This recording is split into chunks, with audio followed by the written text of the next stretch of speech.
planning together with them. Their stocking rate's the same as ours. So uh, I'll call them. They'll send me over the stocking rate, and we'll use that for our planning. And then, of course, that's a yearly deal. You know, you gotta do your inventory and figure out what if you can make the year based on what you got, especially when you're in a drought. Create a business plan. It's the first thing that, if you treat running livestock like a business, uh, you keep the emotion out of it. And okay, this is what I sell first, and this is what I sell next, and this is how to get there. Trigger points and dates, those are key indicators for am I going to have enough forage this year for my livestock? And we'll discuss that a little bit. Resources and contacts, uh, you know, who do you call? Who all do you need to talk to? Assistance programs, the USDA assistance programs are beneficial to help, um, whether it be projects that you need if you're out of water, things like that, or financial loans, that you can go through FSA for stuff like that. And they also pay, might have livestock losses, things like that. So, and they have insurance on your grass. So if you don't have any grass, and you can use that money for other things. So Nate's going to talk a little bit more about the programs later on. Here's a map of United States. You can kind of see South Dakota here in the north central. We're divided by the 100th meridian. On the east side, they get 20 to 25 inches of rain. On the west side, we get 15 to 20. We get about 16, where I'm at. And uh, so when you're out of water. So this is just a map showing that, what you're expecting for the area on average. Some of the tools that we use, and Nate's going to go over some of these tools a little later, a little more thorough, but the South Dakota Drought tool, and it'll help you set a plan together for what you need to cover and get ready for during a drought or before a drought is even better. So that way you're ready for the drought. The Mesonet at South Dakota State, there's monitoring stations all over South Dakota. Nate's going to kind of hit that a little bit. And then the Eddy, I don't know if you guys have heard of that, but the Evaporative Demand Drought Index. It's kind of it measures the moisture that's, if it's 90 degrees or 100 degrees for a week or two on end, it's pulling the moisture out of the ground. Well, how much is leaving? So kind of gives you an idea what you have available down the road. So here's your Mesonet map. These are the stations around South Dakota. So, like here we got Lantry. That's just west of me, a few miles, or west of Eagle Butte. There's one in Eagle Butte. Uh, and then Isabel, there's one up there. And so basically, Nate's going to kind of go over that a little bit more, but they measure the soil moisture at 2 and 4 and 8 and 20 and 40 inches deep, temperature, rainfall, stuff like that. So, um, first thing we need to do on your inventory and your grazing plan, do your annual grazing plan. BIA has everybody come in, meet with them. They discuss their rotations, um, when to graze, when do they, you know, if they're already in their winter pastures, when are you leaving them? When are you going? What are you doing with your summer? What are you doing with your spring? What are you doing with your fall? Um, a lot of my producers clip and weigh their grass so they know what they have available, especially can I get from October to March? And that's key when knowing if you can graze all winter. Hmm. Stock what is available in your production. Um, a lot of times during a drought, we have grass. We'll get some spring rains, have enough grass, might not get any hay, might not have any runoff. Our ponds are dry. So we might have grass but no water. So those are some of the things that you got to think about. Um, don't abuse your ground. You want your grass to recover quicker if you leave some cover on it. Time, 45 days rest is what we want on our native grass. Uh, it's like 30 on more of a tame pasture, but we've got producers that might not use their pasture for 14 months. They might, if they hit it this June, they won't come back in till August. Well, on a rotation like that, it's 9 years before they're back in that pasture at the same time on some of our rotations. So you're always grazing it at a different time. So allow it to go to seed, allow it to produce, allow it to have a lot of residue coming. Uh, well, this is a training that we did with the Bureau of Indian Affairs. We bring in our range specialists, they bring in their range people, and we sit down and okay, we do plant ID, we do soils information. Um, we work with them figuring stocking rate on your ecological sites. And that way we're all on the same page for what's out there. And um, so, like I said, when they write a grazing plan, we can follow it. The other thing we do is if you see we've got a grazing stick in the upper right hand corner, um, we'll use a grazing stick to measure production, and then based off the height of the grass, it's got an estimator on there about how much production it'll produce for our area. So that's a quick way. It's quick for producers to use, and it's one of the things that NRCS gives out. Um, the other thing is if you leave cover on your ground, your infiltration rates are improved. And this is a infiltration hoop, and a lot of our trainings will put an inch of water on and time how quick it goes in the soil. So if you get an inch of rain, you don't want it to run off. If your ground's compacted and go to the neighbors, you want it to stay on your land so your grass will grow. So that's one of So the Dave, things that we do. so Dave and Nate, we try and do as interactive as we can, and so just so that it's relevant to what you've just spoken about. So Maureen has a couple of questions for you, You bet. Fire and away. anyone else type them in the chat or just raise your hand, and I'll get to you guys too. So Maureen. Yeah, excellent. Thank you, Dave. I really appreciate this. And this is for both of you, since you just ratted yourselves out and said you've been working together for 20 plus years. Could you just give us a little bit of a perspective of what you've seen over those 20 plus years in terms of drought conditions? Have things gotten worse, stayed about the same? Um, has the uh, have the communities that you work with changed their practices as a result of responding to drought? Just give us a feel for what you've seen on the ground during your years of experience. If you look at this picture I got up right here with this well driller set up, Yeah. um, there is no grass, no new Nope. grass. Okay. This is in the middle of the summer. We're not green, Nope. but you can see what's there is old. So if you leave cover on your ground and it's protected, reduce erosion, um, help improve soil moisture, help recover after it's been setting for a while. Um, but if you look at this was, I don't want to date myself, but it's over 20 years old, this picture. But Okay.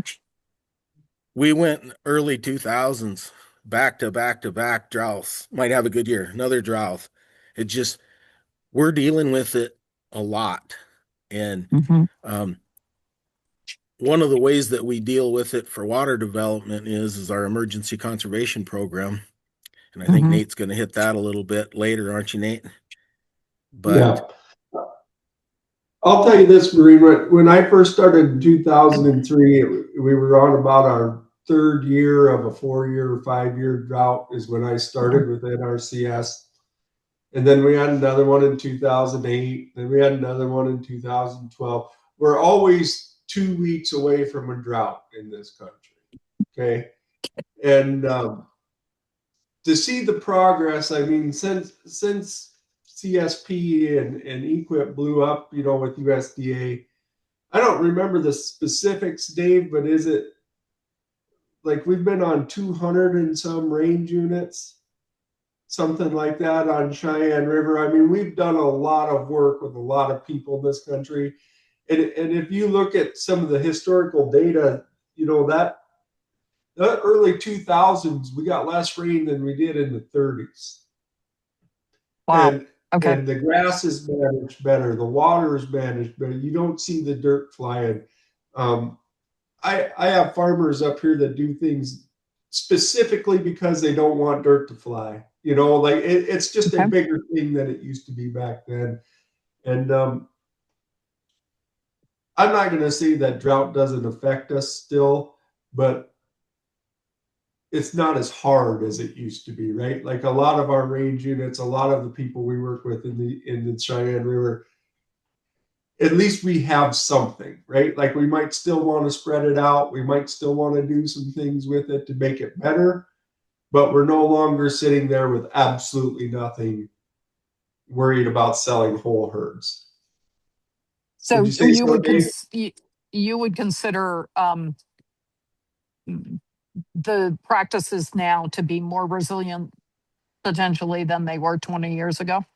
Yeah, I think we've got at least a water source for people, right? I Good. think that our soil is more resilient. We're holding more water than we used to. We're Nice. not running as much water as we used to. And I just think that we're more resilient than, 20 years ago when I first started. That is great to hear. Thank you. And that's the right word for this Yeah. presentation, right? All right, It is. nailed it. It is. Excellent. Thank you. That was really helpful. I have just one more quick question, Dave, for you, and then I'll please get back to your presentation.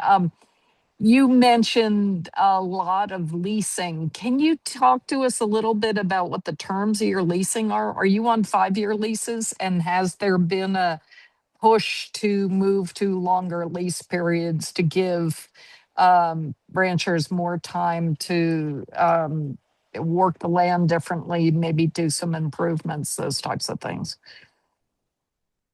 Yeah, we do have a 5-year leasing program here on Cheyenne River. Okay. But one of the things is they allow us to write conservation plans on on their Ah, leases because the contract goes with the land. okay. And Cheyenne River's kind of unique in the sense that every range unit that they have is operated by a tribal member. And if they'll hold 50% carrying capacity, they get to keep their lease. And it does not come Okay. up for lease at the end of the 5 years. So if you're managing it properly Yeah. and you're following the grazing code that Cheyenne River has developed, you get your lease back automatically. So we're dealing with Yeah. operators over years and over time that are the same, that this allows us to do development on Cheyenne River. That's great to hear. That really makes a big difference because we've heard from several tribes the challenges of 5-year leases and not having that conservation plan built in. Um, Kudos. That's great to hear. Thank you. Yes, back to the presentation. You can kind of see just what we got to do. If we got to push Hmm. water uphill, we do a pressure system, um, storage tanks, watering tanks for livestock, and then down at the bottom, if we can do a shallow well, it costs $5 a foot to move power in in my area, and it's easier to go to solar. So if there's a shallow well, you can get water, you can pump into a tank right next to it. And we've also got pipeline systems off of solar pumping systems. So um, that it helps us during Nice. drought because a lot of times you have water in one pasture and grass in another with no water. So then you might have to leave the gate open, but at least you're allowed to use that pasture if you have some water Hmm. nearby. We do a lot of temporary pipelines anymore for developing uh, in emergency situations, so that helps. And Excellent. every one of those pictures could have been at our ranch. We've done every Mhm. single thing that is in those pictures. Um, Grazing plans are key. Uh, you know, that residue that you leave, we have producers that try and leave 800 to 1,200 pounds of residue on on the ground. It's just old grass that's just sitting there. You know, when it lays over or blows off from the wind, it's called litter, and it just helps hold the soil moisture, reduces erosion. Raindrop hits a leaf, falls to the ground, soaks in instead of just hitting bare dirt and creating a water erosion and down the creek it goes. So your rest and recovery time is key. Giving it time to bounce back. And then um, a lot of our producers that been grazing the same pasture over and over 12 months of the year or never take their cows out, they turn that pasture into just a handful of species that are more invasive that they got to deal with. Um, and so you got weeds and you got uh, leaves grass plants that invade like our smooth brome and our Kentucky bluegrass and things like that that choke out natives. So um, if you can rotate your cattle and give it time to recover, then you got the species will start coming back that you actually want. So, um, and when you do get rain, it just recovers that much quicker. The water retention. Some of our producers might graze their hay ground and or their crops, and that's why I wanted to point that picture out at the beginning of the presentation. We plant cover crops just to graze. Uh, I put in 150 acres of cover crops last year, and I kept a couple hundred head of cows on them all winter.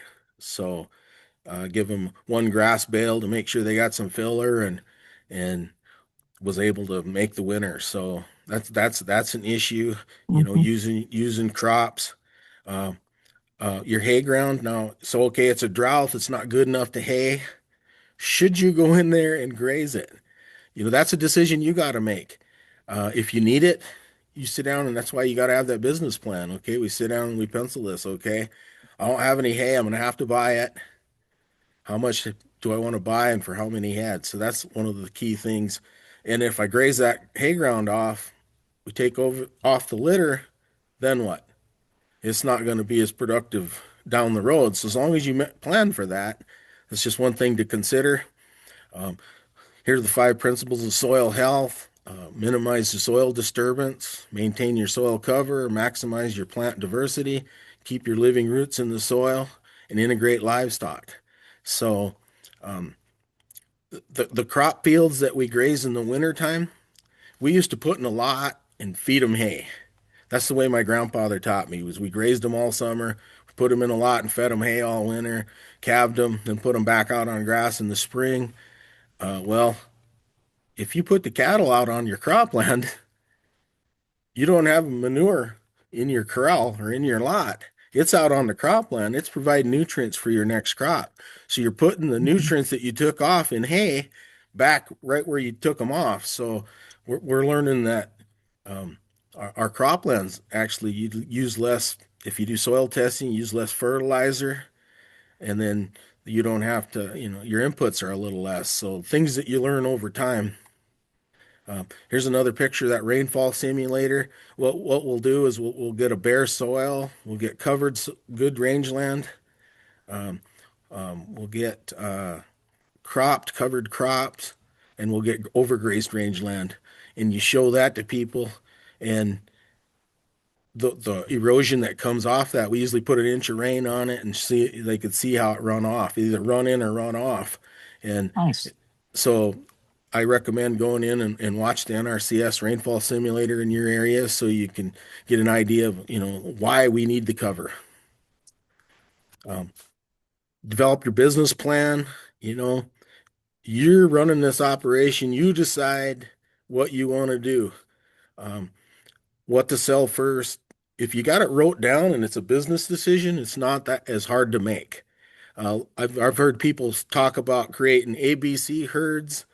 They sell the C herd first. That might be your call cows. It might be your older cows. It might be your broken mouth. Things you're going to sell anyway, maybe in that fall. Uh, the B herd might be A will be your core herd, and your B will be, oh, just don't quite meet up to what as good as maybe you're going to keep your threes, fours, and fives and sixes. You decide that. You decide what you put in your A, B, and C. Maybe it's your replacement heifers. A lot of people sell their old cows first, and then well, the replacement heifers are going to go, or the yearlings, and then they got their cow herd. And I hear them talk about, okay, it's A, B, and C. Okay, you sold C, you sold B, now you got A. Then what? You break out A. You make A, B, and C out of A. So then if you got to go deeper, you can. Um, so you got to evaluate, make the best decision for your operation. Run the numbers. They say, well, maybe your good cows are worth the most right now. That'll make you the most money, and you can hold on to the older ones and the younger ones. So that's a decision you got to make. So um, I got in here. Some ranchers are married to their cows. Well, if you make it a business plan, it's a decision you make for the business to stay in business. This is on the South Dakota Drought tool. Nate's going to kind of go over that a little bit, but here's a page out of it. This is how you develop it under normal conditions. What are you doing for the drought? What are you getting ready for? What are your risks? If you're in drought, what are you doing? So it's just a, a, an idea. You write it down. It'll change. It'll evolve based on what crops you have, what kind of hay you have, what you have for grass, and you go from there. Um, People talk a lot about trigger points. They're just basically dates of when do you want to start thinking about the next year. A lot of my producers, they clip their grass in October because they want to graze till March. Um, and if they clip grass and they can't make the winter with their whole herd, they get rid of the C herd or part of the C herd, whatever they need to do. March starts our growing season. The beginning of the season, have we gotten any rain? You know, then you get rid of the B herd if that's necessary. If we've got rain, maybe we can go. Memorial Day, well then that's the critical time because if we haven't got any rain by then, we're not going to get it because we get most of our rain in April, May, and June. Uh, April and May basically, so to get our summer grass. So then you got to make critical decisions by then. If you're missing 30% of your rainfall, you're missing a percentage of your forage. So you figure that out. Okay.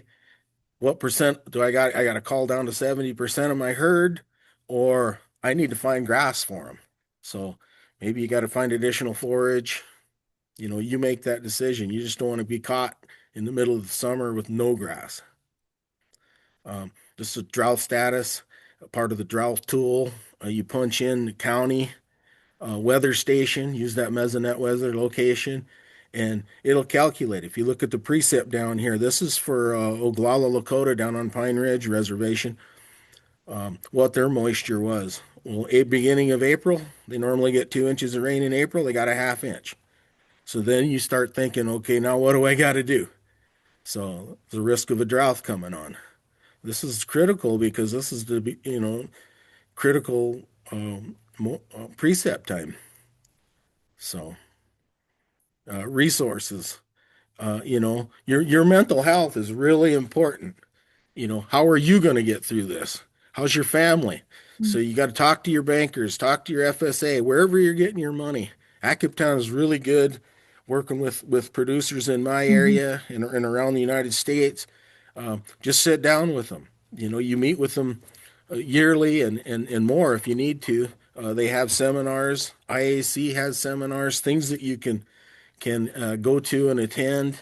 I recommend it, but sit down with them. If that's where you're getting your money, discuss the options and they'll help you. Personal. You always have a partner, some type of partner, whether it be your wife, your kids, your parents. We have a lot of older people that are transitioning their ranches over to their kids in this area, and you got to include everybody in your decisions and keep your communication going so you can make sure that everybody's in on the decisions and why, because they're going to run into this again. Drought's always 2 weeks away, as Nate would say. So just change your drought plan based on the conditions. We discussed using the drought tool. There's mentors. You can get a hold of anybody if you go on our South Dakota website. We've got producers that have been through this. They can work with you and explain how they got through it and what their stress was like, and um, that way you have people to talk to. So use them. Um, this is if you look on the South Dakota website, we got the U.S. Drought Monitor. You can see South Dakota, what condition it was in not too long ago. This was from 25, just a flyer that they went out, just information. It's got a deal on here, pray for rain, plan for drought. Well, it's just information from people, what you could do. Uh, then there's experts, straight from the experts. So they talk about what they did and what they're doing and why. Um, and then SDSU lists USDA and NRCS assistance. That's just some of the programs and things that are available from NRCS to help you, and from FSA. I believe you're next, Nate. That was a super smooth transition, Dave. So I'm going to talk about the two kind of flagship NRCS programs, but before I jump into those, if you come to NRCS, will be happy to take your application absolutely any day you walk into our office, right? If you Yes. walk into our office right now and are worried about drought and wanting to do something, we can't help you, right? NRCS is a long range. We are planning, right? We're always a year away from the money. So if it's emergency programs, you're in a drought right now, that's FSA. We need to go sign up for the Emergency Conservation Program, ECP, that sort of thing. People will confuse us because we help FSA with those programs, but that's really where you need to go if we're in the middle of something. You need to come to us on a good year, and we can do the planning and stuff for the drought then. Okay. So our number one program is EQIP, the Environmental Quality Incentives Program, right? And this program is cost share. It is not a grant. It is not a loan. We make a practice payment, and if it costs more than that, it's up to you. The big thing to think about EQIP is structures. Okay, this is pipelines, tanks, windbreak, cover crops, seedings, all of those kind of structural practices. We can do some management under it, but this program is more to set you up to be able to manage. Okay. Yeah, we can go. We can also fund transition if you're going into organic, that sort of thing. The more conservation friendly practices. EQIP, you can go up to a 10-year contract. It can be as short as 6 months. Okay, it really varies on what your plan is and what you want to do. When a practice is done, we pay for it. There's no, I mean, we're the government, don't get me wrong, we're going to have to wait a little bit. But as soon as you get something done, we can pay for that practice. Also, especially in Indian country, we do have the ability to do advanced payments. So we can do 30-50% of expected cost share. So if you need that money to secure materials, secure a contractor, that sort of thing, we can do those advanced payments. And then the assignment of payment. So what that is we can pay your contractor directly. It still goes on your taxes. We are still paying you, but we can put it in your contractor's bank account for you. Okay. Dave, hit me with the next slide, please. Okay, different practices that you can do under EQIP. Cross fencing, wells, pipelines, tanks, anything to manage that grazing. Livestock shelters. On your crop ground, grass, tree plantings, hayland plantings, all that sort of thing. And also NRCS does a lot of like urban ag stuff. So high tunnels, raised bed gardens, that sort of thing. We're available for those sort of things. Don't come to me and Dave because we're not experts on gardens. But well, Dave's a little bit, but we'll probably ask his wife Lynn before anybody. So when you think of equip, think structures. Okay. All right, Dave got me to the next slide. So our other big program is CSP, Conservation Stewardship Program. Okay, so this program is management. Okay, we've got what we need there. Now we need help with the management. So this is where you come for your grazing management, your crop rotations, all of that sort of management type of thing. These contracts are 5 years, no shorter, no longer. Okay, you get paid once a year. It's an annual payment. We'll tell you it's October. You probably won't get paid till November. Okay. Each individual maximum is 200,000. I think that's actually raised since we did this, Dave. I think, is it 250 now? 300, I think. Okay, so that's for an individual. Tribes, if the tribe itself signs up, there is no maximum for tribes. We do have, like, you can have more than one of these contracts. You got to finish one before you can start the next one. But each contract, go ahead. Nate, can I ask you, so when you say if the tribe sign up, is that solely on trust land? Or can they sign up for a plan that incorporates allotments and fee simple land owned by tribal members? Anything that the tribe has control of. So it's however the tribe is structured. Typically, we'll just do it on tribal ground. On trust lands. Okay. Yeah, that makes sense. But if they do own deeded land, no problem. As long as they have control of it for the 5 years of the contract. Excellent. Okay. Thanks. Hit me with the next slide, Dave.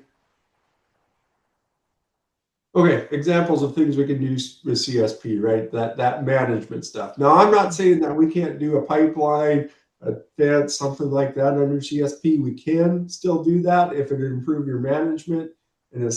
But if it's a big project, I want you to do it under equip because the payment's better and we're easier to get along with under equip CSP. But anyway, when it comes to these management stuff, one thing I haven't touched on yet is like this soil health stuff on the bottom. If we can make those soils resilient, crop ground, hay ground, rangeland, whatever, if we can get it to, increase that organic matter, increase that water holding capacity, that's what gets you through a drought. Your grass will start earlier. You will have more grass than if we're not doing that, right? So we do a lot of that under CSP. A lot of the things that we do under equip lead to that. So, and are you seeing an uptake in people willing to cover crop? And does that require additional equipment? These are, things that can have an additional cost that goes along with it. So I would say that cover crops are really kind of just hitting us here in Cheyenne River, right? We've got some guys that are starting to do a lot of it and love it, right? I know people that are running 200 head more cows than they would before because they're grazing those cover crops. They're using that aftermath grazing. I listen to a lot of podcasts. You wouldn't believe how many people in Iowa are really starting to think about, they've done a lot of cover crops down there, but they've never incorporated the livestock with it. And man, it seems like that's a great deal if you want to get away from not if you want to get away from corn and beans, but to have another source for biomass for your soil fertility, all of that sort of thing, and getting livestock back on there. So yes, cover crops are growing.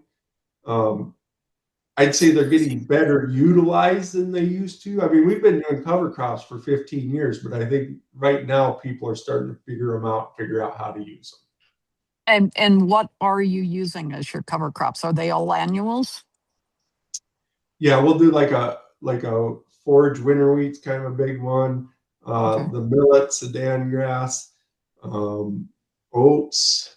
We really like, especially NRCS, right? Because plant diversity is a big thing, and having a living root in there at all times. So if we can do a mix of like 9 different things, and that's where you get into your turnips and Nice. your radishes and your red clover and that sort of thing, mixing them in, it just all improves it. What it does is it provides the nutrients for the next crop, so you don't have to buy Yeah. fertilizer. Yeah, that And makes a and huge and difference. and for the equipment, a lot of our districts, like this one, Zebah County Conservation District has a no-till drill that you can rent. Dewey County has two. So Nice. if there is going to be an added expense and maybe a little bit more work, but if you could seed something down and graze it and save on your feed, it really helps. Have you seen any shift to nitrogen fixing things like lentils, legumes, any of that? I know that's pretty popular in eastern Montana. Yes, we Yeah, have. go ahead, Dave. Well, just, the alfalfa, they might plant alfalfa, they might plant soybeans, might plant vetches. It's the producer's choice on what species. And we have, a lot of mixes that we try.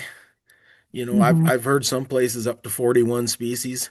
They're just trying different Nice. things and just to get, every little plant does something for the soil to improve the soil health, and that they try them.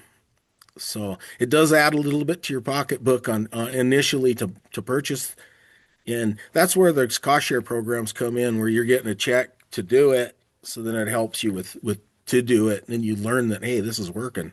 So Excellent. Thank you. Hit me in the next slide, Davey. Okay, the conservation process, right? So this will get into a little bit about what Dave was just talking about. So a lot of what we've talked about is the plan, right? Your drought plan, your grazing plan, all of that. So that's, and it just continues on with this conservation plan, okay? And so I'll use you as an example, if that's okay, Vicki, is Vicki and them come in and they're worried about water, right? Water, we need water. And so they sign an application, we go down there, we work with them, and it was way more than water, wasn't it, Vicki? Like we went cross fencing, we did trees, we did windbreaks, we did, right? So like we'll come down there and you guys come in with your idea, and our job is to come down there and say, yep, that's a good idea. Have you thought about doing it this way, right? You want to do an artesian well. Have you thought about hooking on a rural water system? You want to, all of that is we come up with all the alternatives and different ideas, and just let's think about it, okay? And so we go through all that, and then you decide. It says develop your plan. This isn't our plan, right? You're the ones that have to work it every day. It's like, so when it comes down to it, you pick what you want to do. We've come up with lots of ideas. We've seen problems that we think might be something you want to look at. You decide, and it's your plan. And then, there's ranking processes, all that stuff. If you want to get in a program, you still get the plan. You still get the conservation plan, whether you get a contract or not. And then it's up to you to either implement your conservation practices, keep trying to get into programs, whatever it takes, But I hate it when I hear somebody say, well, NRCS made me do this. Well, no, this is your plan. So don't put something in there you don't really want to do, right? Like, anyway, just take ownership of it, and the amount of time and effort that you put into that planning process pays at the end. Easier contracts, all that sort of thing. So here's what you get out of a conservation plan, right? We're going to have your objectives and your goals on a piece of paper. You'll get a map of your place. You'll get the soils maps and all your soils descriptions, any inventory data we do. So if we did grass clippings, all of that sort of stuff, you get all of that data. We'll also have on that plan what you chose to do where you chose to do it, when you chose to do it. Okay, so that way you can go to your plan and be like, man, it is 2026 and I wanted to have that cross fence in by now. Let's go do it. And whether it's under a program or not, right? It's just a reminder. It's just something on a piece of paper to help you keep organized. And then there's operation and maintenance. I mean, hey, we're the government. Don't get us wrong. We have standards and specs. And if you want us to pay for it, you got to do it our way, right? Just how it is. But all of that stuff will be included in the plan. We have a really good book out. It's the Get Started, a Guide to USDA Resources. That's not just NRCS, that's FSA, that's all that sort of thing. If you don't have one in your local office, reach out to me, reach out to Vicki. Vicki, you'll get one from me. I have a stack of them here in my office, but it's a pretty good booklet. It answers some questions before you go in, right? And the other thing that I wanted to stress is don't be afraid to ask us questions. Even if you think it's a stupid question, you don't understand what's going on, that's our job, is to be able to communicate these government programs down to a producer level.